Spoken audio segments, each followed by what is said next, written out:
আমাদের মধ্যে অহংকার আছে কিনা নাই? বলেন সবাই, আছে কিনা নাই? কেমন অহংকার? আমি যদি আপনাকে ভালো উপদেশ দেই তাহলে নাক ছিটকানো হয়। ভালো উপদেশ না, আমাদের কথা বললেন, সুদ খাইবেন না, ঘুষ খাইবেন না, পর্দাতে চলবেন, অনেক সময় নাক ছিটকানো হয় যে হুজুর এগুলা কথা বলেন কেন। বা আপনি যদি একজন মানুষকে নামাজের কথা বলেন, উনি আপনাকে নাক ছিটকাবে, যাও যাও তোমার নামাজ তুমি কে পড়ো, নামাজ পড়া কতজন বড় লোক হয়েছে। বলেন নাউজুবিল্লাহ।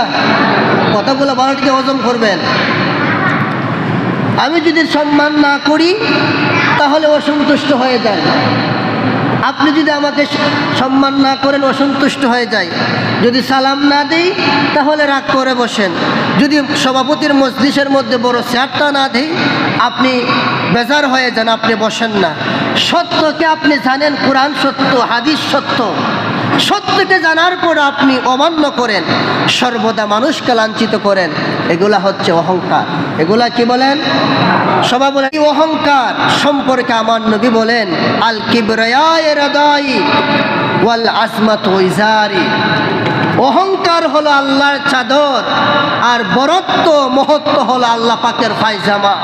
সুতরাং যারা আল্লাহর অহংকার বরত্ব মহত্ব নিয়ে টানাটানি করে, আল্লাহ পাক ওই সমস্ত মানুষদেরকে, অহংকারীদেরকে জাহান্নামের মধ্যে নিক্ষেপ করবেন। জুড়ে বলেন নাউজুবিল্লাহ। এই অহংকার আপনার ইবাদতের ক্ষেত্রেও হতে পারে, এলেমের ক্ষেত্রেও হতে পারে, বংশের কারণেও হতে পারে, সৌন্দর্যের কারণেও হতে পারে, গোষ্ঠী বড় এটাও হতে পারে, আপনার দল বলো সেটাও হতে পারে। অহংকারের কারণ, অহংকার কিসের জন্য হয়? বংশের কারণে। আমি পাঠান বংশের লোক, আমি তালুকদার, আমি চৌধুরী, আমি ভুইয়া, আমি অমুক তমুক এন তেন। সম্পদের কারণে অহংকার হয়। মনে রাখবেন ভাই, সর্বশেষে এই কথাটা বলবো, অহংকার সর্বপ্রথম করেছিল, আমি প্রথম বলেছিলাম, শয়তান।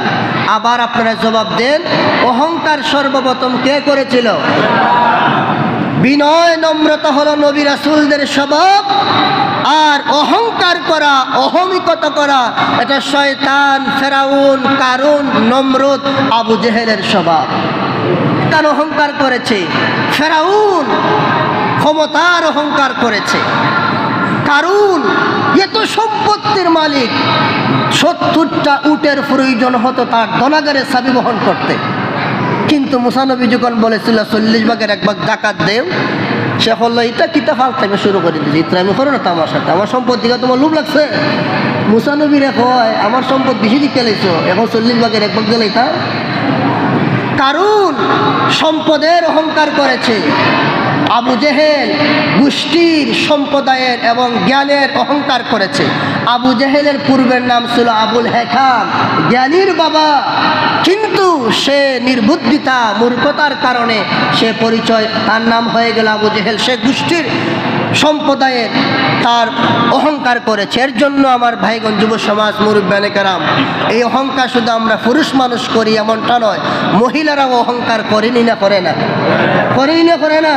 আমার আলোচনা শুধু পুরুষের জন্য নয়, মা বোনদেরকে বলবো, সেই অহংকার থেকে আমাদেরকে মুক্ত থাকতে হবে। রাসূল করিম সাল্লাল্লাহু আলাইহি সাল্লাম বলেছেন, মান কানা ফি কলবিহি মিসকালা হাববাতিন মিন খারদালিন কিবার, যার অন্তরে সরিষার দানা পরিমাণ অহংকার থাকবে, সে আল্লাহর তৈয়ারি লা ইয়াদখুলুল জান্নাহ, সে জান্নাতের মধ্যে প্রবেশ করতে পারবে না। সুতরাং আমার ভাইয়েরা, আমরা অহংকার মুক্ত জীবনযাপন করতে চাই কি চাই না?